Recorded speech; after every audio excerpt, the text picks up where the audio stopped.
Iran এবং ইসরায়েলের যে যুদ্ধ, আমরা কিন্তু মনে করছি ইরানের জিত হবে, কিন্তু না ভাই, ইরানের মানুষ এখন ভালো নাই, বাকি আল্লাহর ভরসা।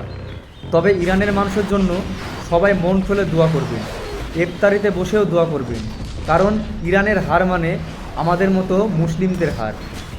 ইরানের মানুষ ভালো নাই মানে আমাদের মতো মুসলিমরা ভালো নাই।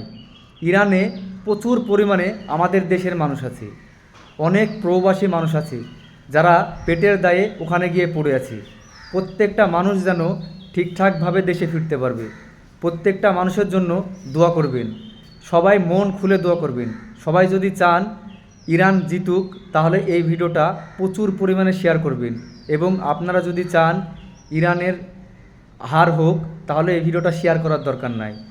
যারা দোয়া করবেন একদম অন্তর থেকে দোয়া করবেন, দেখবেন আল্লাহর ভরসা, ইরানেরই জয় হবে।